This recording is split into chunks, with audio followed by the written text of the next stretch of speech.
Welcome to Tansson TV Plus. I'm Brandon, And I'm Mom. and thank you so much for joining us here today on this special episode. Yes, thank you for joining us. It is a special episode for us, Brandon. And Mom, why is this so special? It is special because it is our 300th episode. Yes, this is our 300th video on our current YouTube channel, so thank you all so much for helping us get here.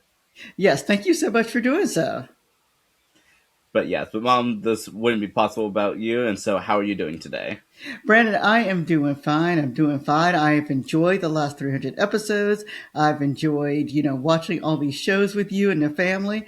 And so I'm looking forward to talking about more different TV shows and things like that. Well, Mom, what are we doing today? Today, we're going to talk about Doogie.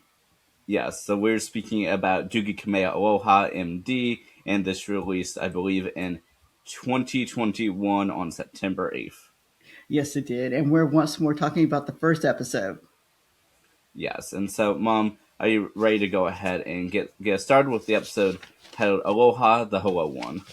I sure am. Let's see. This is another version of Doogie. This Doogie lives in Hawaii.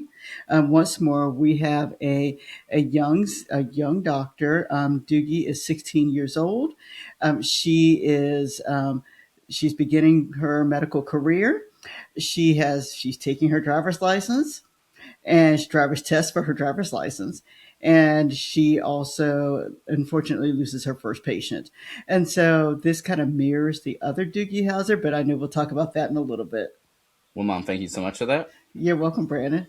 And before I give information about the series, I did want to ask, so overall, what were your thoughts about this first episode? Brandon, I really, really liked this first episode. I really did. It was a quick watch for me.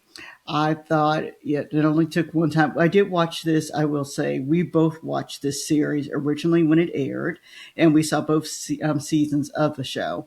And so it was nice to go back and rewatch the first episode and to know that this really was a good series. Or I should say that for the first episode, it was a good first episode. It was solid.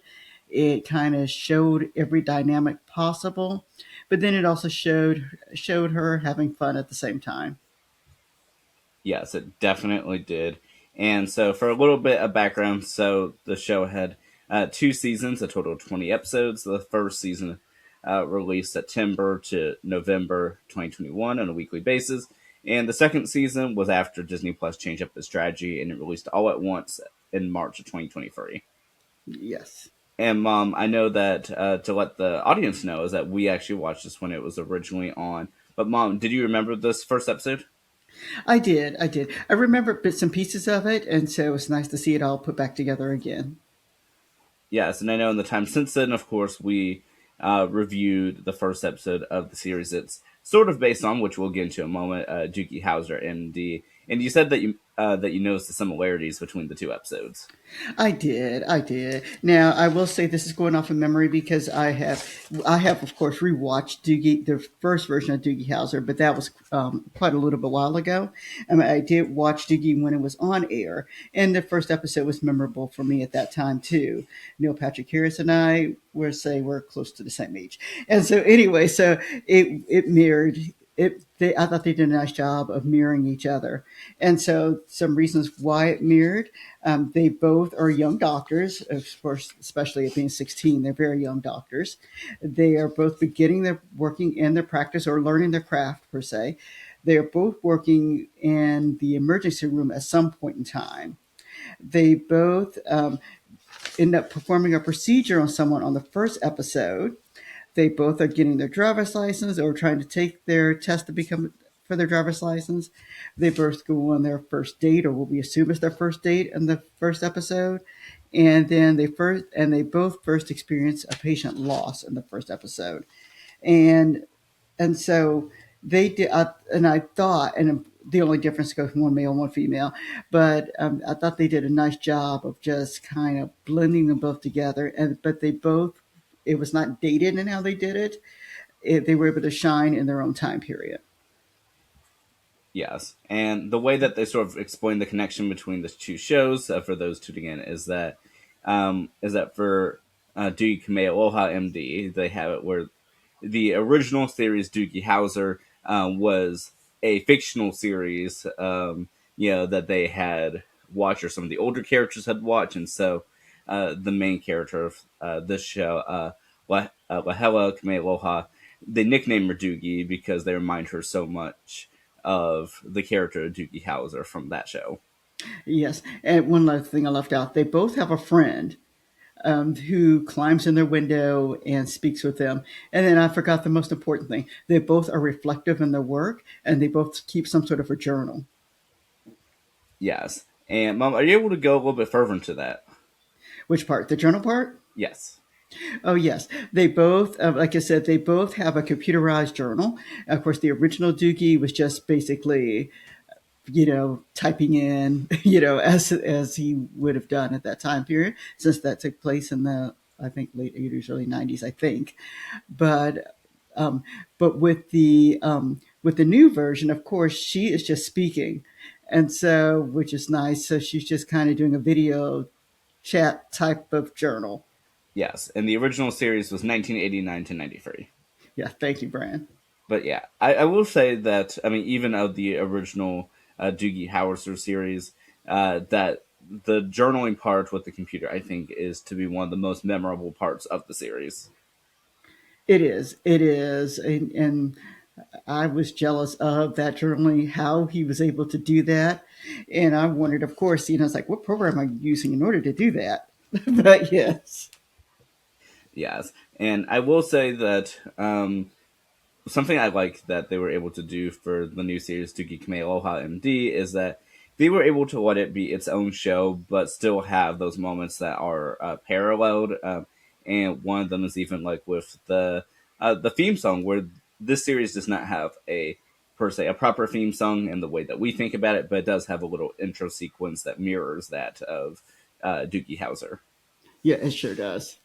But yes, and they have the right to a T with all of the different pictures and what was it, and notes and newspaper clippings all in the exact same spots, and so it's nice. But of course, this series is set in Hawaii. Yes, yes, it is. And was another a difference that they kind of put in there also is the fact that Doogie was raised, of course, as an only child. Well, Doogie was an only child, the original Doogie Howser, and Doogie number two, Hawaii, she is raised with two brothers. And then also in Doogie one, it was the father who was the doctor, and I don't think they necessarily worked together, but the father was the doctor. And Doogie number two, the mother is the doctor, but the mother is the supervisor of Doogie number two. But yes, and what are your thoughts about the relationship even between Clara and Lahela and in this series? I thought they had a great relationship. I thought it was typical teenager, daughter mother relationship. Yes, I definitely thought so as well, and I really do like the family dynamic of the series. Yep, I do too. I really do. But yes, but I like that we're able to sort of see to a little bit of the dynamic that both series I think do really well, at least in my opinion, of the trying to balance the responsibilities of being, of course, the teenage and the doctor, while also, of course, being a teenager and sort of trying to find that middle ground between, the I guess rebelliousness time of teenagery versus you have real adult responsibilities and you need to act like it. Yes. Yeah, I thought both series did a wonderful job of doing that balancing really well. Yes, definitely. And one of the reasons as to why we wanted to speak about this show is because it did release in a time on Disney Plus and other streaming services were pumping out a lot of content, and so we did watch a lot of the content that released on Disney Plus. But unfortunately, most of it is no longer available, with the exception of this one show. Yes, we have tried. We've looked for them to come back, and it's been like Brandon said, a few years, and it has. And those original shows that we watched that we would have loved to review, they're just gone right now. But yes, but while the series is still up there on Disney Plus and hopefully will remain as such, we did want to review it, and of course we'll review those others if they ever come back into the land of existence. Yeah, we sure will. We sure will. But Mom, before I head into our connection, did you want to rate the episode? I will. As you guys know, I like to rate these series 1 through 5, 5 being the highest. I give this one a 4. Like I said, I really liked it. I thought it was, quickly paced. It was relatable, understandable, and just well written and well acted. So I really liked it. That is great to hear, and I definitely agree with that assessment. All right, sounds good, Brandon. What are our connections? Okay, Mom, so we have a direct connection and an indirect one. All right, go ahead. Which one did you want to start with? I'm good with the direct. Okay, so the direct one is with one of the executive producers on the series, and that has to do with sort of who he is and who he relates to. All right, go ahead. Yeah, so this is with the executive producer. So yes, Marv, this is with the executive producer, Jesse Bacho, and are you familiar with his name? Steve Bacho? This is his son, Jesse. Oh, got it. Okay. Yeah. Well, apparently I know Steve. Yeah, so Stephen Bacho, of course, was the creator of Doogie Howser, MD, and so he's no longer living, but his son was the executive producer of this series. Okay, sounds good. Sounds good. All right, and what's our indirect one? And I will say before I head to the indirect one, is not only is Jesse Bacho the executive producer of the series, he also directed, I believe, 13 episodes of Agents of Shield. Oh, wow. Wow. We did quite a bit with Agents of S.H.I.E.L.D., so that's good to know. Yes, and out of the episodes we watched, he only did one of season one, and that is the episode "The Girl in the Flower Dress." Okay, that was a good episode. I remember that one. But yes, and are you ready to head to our indirect connection?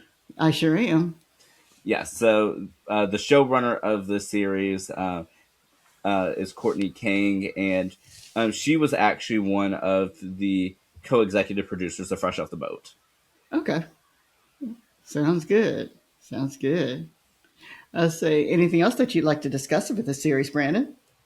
No, not necessarily, but I mean, I will say I really did enjoy the series when it was on, and I'm glad at the very least that, whereas we mentioned that many of the other shows that we were watching during this time period are unfortunately no longer available. This one was sort of given, I'm not going to say necessarily a second chance, but it was given a second season significantly after many of those shows were starting to disappear. So it at least to me shows that they were at least willing to give this one a little bit more of a chance. And as you can see, it is still on the service, whereas many of those other shows are not.